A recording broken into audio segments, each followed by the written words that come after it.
So by now, you may have heard a lot about the Persona series. After all, it's garnered lots of attention due to the massive amounts of news surrounding both it and Shin Megami Tensei. Just back in June, one of the Persona series' most beloved games got ported to Steam, offering an easy way for tons of people to get into Persona. Not long after that, in a Nintendo Direct Mini, SMT5 was shown alongside an SMT Nocturne remake. So it's safe to say that, all things considered, Persona and Shin Megami Tensei have certainly been enjoying the spotlight. That being said, I figured what better time to take a look at some of the new stuff in Persona 5 Royale and talk about just how great it is. Now, due to the nature of the added content in Persona 5 Royale, we're going to be discussing big spoilers, so if you still haven't played through the game yet and you wish to remain spoiler-free, here's your official warning.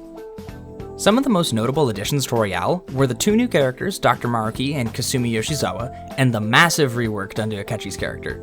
In the case of Maruki and Akechi, what makes these characters so great in the context of Persona 5 is what they bring to the story and how they're used to challenge the player's cognition and worldview. In discussing this, it's important to bring up a story beat from the base game. In the coming days before you infiltrate Okumura's palace, the Phantom Thieves have a melodramatic falling out that's lightly tied to the idea that maybe what they're doing isn't as morally just as they thought it was. This is a very interesting theme, and one that fits extremely well in a game like Persona 5, but unfortunately it's handled very poorly here. For starters, this small story arc wastes too much time on petty arguments between Ryuji and Morgana and loses its focus from examining the morality of the Phantom Thieves. Overall, this leaves a very unsatisfying conclusion to the arc, with all the characters just kind of agreeing that they're justified in their actions with little real introspection. And all of vanilla Persona 5 goes on without attempting to revisit the subject. That is, however, where Persona 5 Royale and our new characters come in.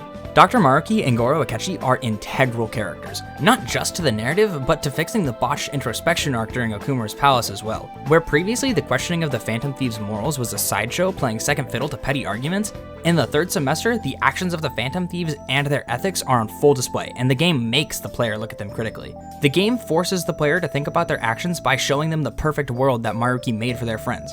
And if you're anything like me, then the conversations where you convince your teammates they're living a false reality were pretty tough to get through.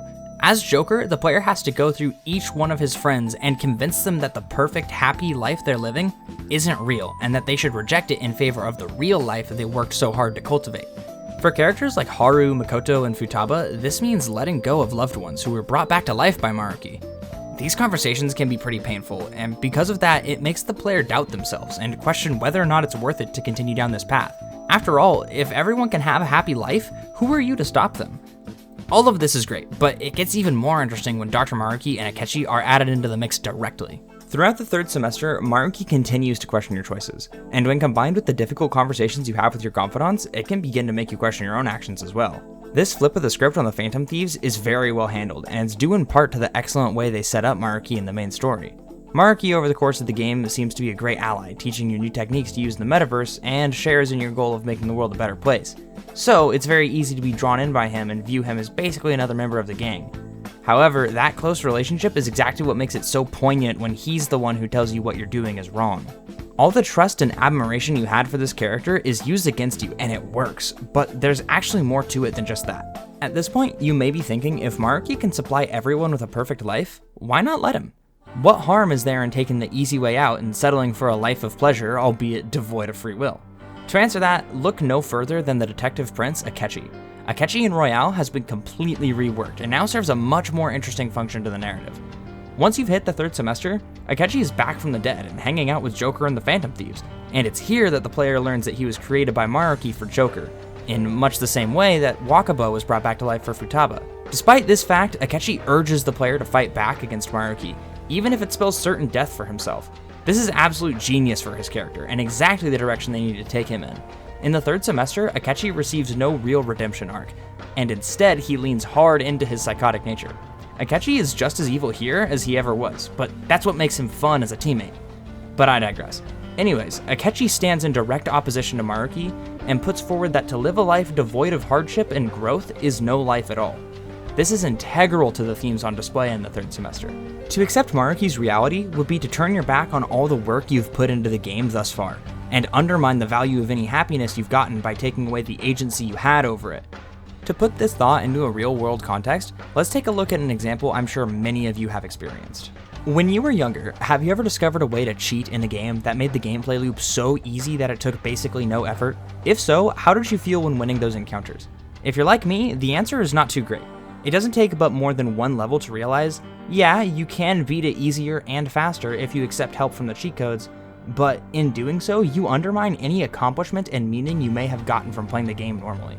This was something I learned at a very young age, and I've never seen it portrayed in a game exactly like it has been portrayed here in Persona 5 Royale.